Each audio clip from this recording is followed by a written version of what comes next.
अतुलितबलधामं हेमशैलाभदेहं धनुजं कृशानं ज्ञानिनामग्रगण्यं सकलगुणनिधानं वानराणामधीशं रघुपतिप्रियभक्तं वातजातं नमामि। भगवान श्री राम अपने प्राण प्रिय भाई भरत से मिलने के लिए अधीर हो रहे थे। इस कारण राक्षस राज विभीषण ने रत्नादि उपहारों के साथ उनकी सेवा में कुबेर का इच्छा अनुसार चलने वाला दिव्य उत्तम पुष्पक विमान उपस्थित कर दिया। उक्त सूर्यतुल्य तेजस्वी विमान पर श्री रघुनाथ जी की आज्ञा से विभीषण, हनुमान एवं समस्त बानर भालुओं साथ सुग्रीव और युवराज अंगद भी चढ़ गए। फिर भगवान श्री राम की प्रेरणा से वह पुष्पक विमान आकाश मार्ग से तीव्र गति से उड़ चला। भगवान श्री राम अपनी प्राण प्रिया को त्रिकुट पर्वत पर बसी विशाल लंका, मेघनाद, कुंभकर्ण एवं रावण आदि के वधस्थल, सेतुबंधु, शिव स्थापना आदि को दिखलाते तथा अपनी लीला का विवरण सुनाते जा रहे थे कि वह अद्भुत विमान किष्किंधा के ऊपर जा पहुंचा। श्री रघुनाथ जी ने उसे वहां उतरने की आज्ञा दी। विमान के किष्किंधा में उतरते ही वानरराज सुग्रीव की आज्ञा से उनकी तारा आदि सुंदरी स्त्रियां वैदेही के समीप पहुंच गईं। माता सीता के इच्छानुसार सुग्रीव की रानियां भी प्रभु के राज्याभिषेक का उत्सव देखने चलीं।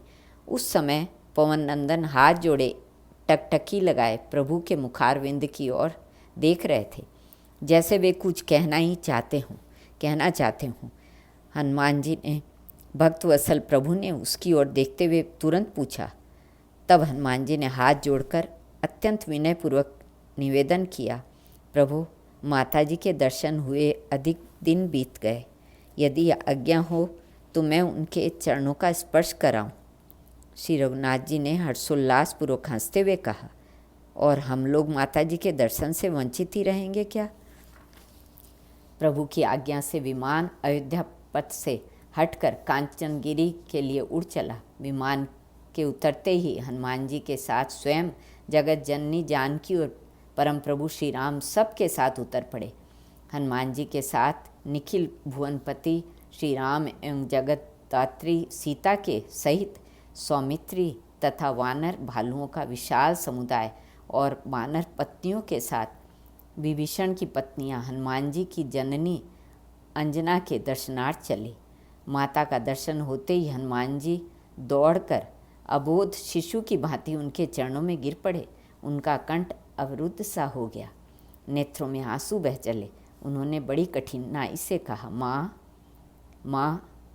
माता अंजना को उनका लाल, उनका प्राणखंड कितने दिनों बाद मिला था। वे सजल नेत्रों से हनुमान जी के सिर पर अपना हाथ फेरने लगी। पुत्र को आशीर्वाद तो उनका रोम रोम दे रहा था। उसी समय वहाँ श्री सीता और लक्ष्मण सहित प्रभु भी पहुँच गए। माँ, ये मेरे प्राणनाथ प्रभु और ये माता जानकी तथा ये सौमित्री है। हनुमान जी ने उनका परिचय दिया। अंजना के सुख सौभाग्य का क्या कहना। स्वयं महाप्रभु चलकर उनके द्वार पर पधारे। देवी अंजना उनके चरणों में गिरने ही जा रही थी कि श्री रघुनाथ जी ने अपने पिता का नाम लेते हुए उनके चरणों का स्पर्श कर उन्हें प्रेम पूर्वक बैठाया। भगवती सीता और लक्ष्मण जी ने भी उन्हें प्रणाम किया। तदनंतर सुग्रीव, युवराज अंगद, यक्षराज, विभीषण, असंख्य भालू बंदर सब ने एक साथ पृथ्वी पर मस्तक रखकर हनुमान जी की माता अंजना को अत्यंत भक्तिपूर्वक प्रणाम किया। माता अंजना अपने भाग्य पर गर्व कर रही थी। निखिल सृष्टि के स्वामी एवं उद्भव स्थिति संहारकारिणी जगदम्बा को मेरा लाल हनुमान मेरे द्वार पर ले आया। उन्होंने मुझे सम्मान दिया। यह सौभाग्य देवताओं एवं तपस्वी महर्षियों को भी नहीं प्राप्त होता।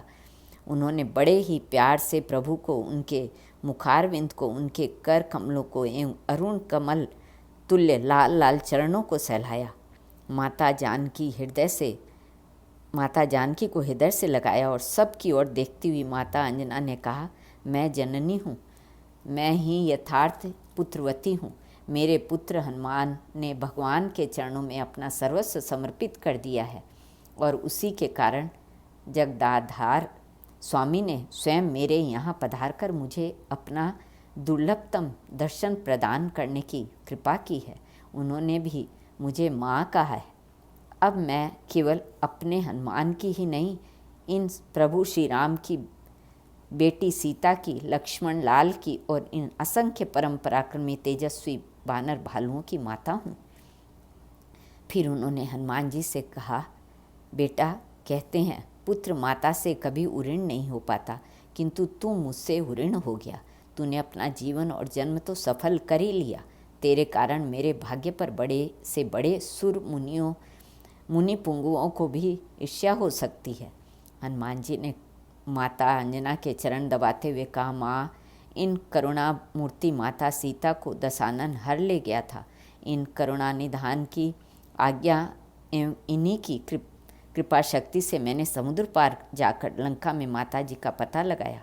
फिर प्रभु ने समुद्र पर पुल बंधवाया और लंका में राक्षसों के साथ भयानक संग्राम किया। मेघनाथ, कुंभकर्ण और रावण जैसे प्रख्यात दुर्जन वीरों को प्रभु ने वध किया और फिर विभीषण को लंका में राज्य पद अभिषिक्त कर माता जानकी के साथ अयोध्या पधार रहे हैं। हनुमान जी के वचन सुनते ही माता अंजना ने कुपित होकर उन्हें अपनी गोद से ढकेल दिया। उनके नेत्र लाल हो गए। उन्होंने क्रोधपूर्वक कहा, तूने व्यर्थ ही मेरी कोख से जन्म लिया। मैंने तुझे व्यर्थ ही अपना दूध पिलाया। परम प्रभु श्री रघुनाथ जी के साथ वैदेही नंदिनी, सौमित्र, समस्त वानर भालू, विभीषण, वानर राज, सुग्रीव एवं विभीषण की पत्नियां तथा स्वयं पवन नंदन चकित थे कि अभी अभी माता जी को क्या हो गया, ये सहसा क्रुद्ध क्यों हो गई। हनुमान जी हाथ जोड़े चुपचाप माता की ओर टकटकी लगाए देख रहे थे और अंजना देवी उन्हें डांटती हुई कह रही थी, तुझे और तेरे बल तथा पराक्रम को धिक्कार है। क्या तुझ में इतनी शक्ति नहीं थी कि तू लंका में प्रवेश करने पर त्रिकुट पर्वत को उखाड़ कर समूची लंका को समुद्र में डुबा देता? तू दुष्ट दशानन को उसके सैनिकों सहित नहीं मार सकता था, और यदि तू उन्हें मारने में समर्थ नहीं था तो उनसे युद्ध करता हुआ स्वयं मर जाता। किंतु तेरे जीवित रहते परम प्रभु को सेतु बंधन एवं राक्षसों से युद्ध करने का कष्ट उठाना पड़ा। तुझे मेरा दूध पिलाना व्यर्थ हुआ। तूने मेरे दूध को लज्जित कर दिया। धिक्कार है तुझे। अब तू मुझे अपना मुंह मत दिखलाना। माता अंजना क्रोध से कांप रही थी। हाथ जोड़े हनुमान जी ने कहा, माँ, मैंने तेरे दूध को कभी लज्जित नहीं किया है माँ, और न भविष्य में तेरे महिमामय दूध को कभी आँच ही आएगी। माँ, यदि मैं स्वतंत्र होता तो लंका क्या इच्छा होने पर संपूर्ण ब्रह्मांड को क्षणार्ध में पीसकर रख देता।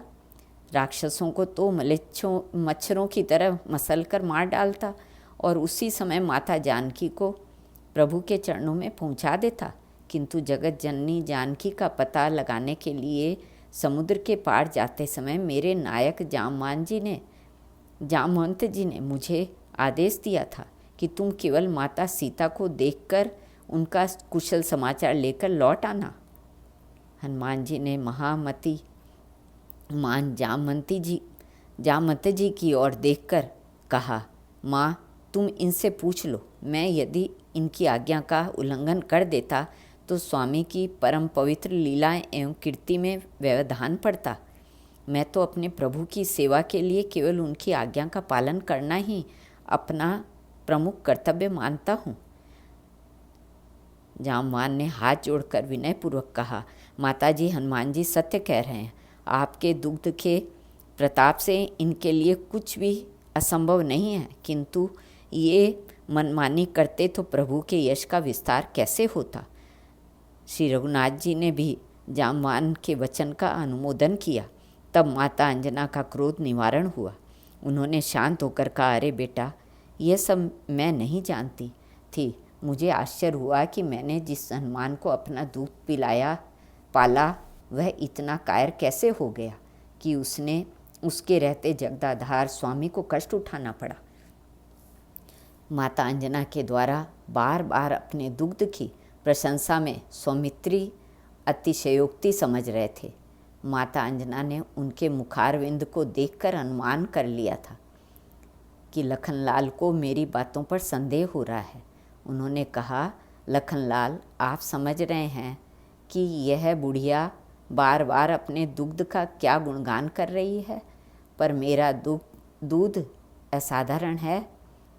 आप स्वयं देख लीजिए। माता अंजना ने अपने स्तन को दबाकर दूध की धार समीपस्थ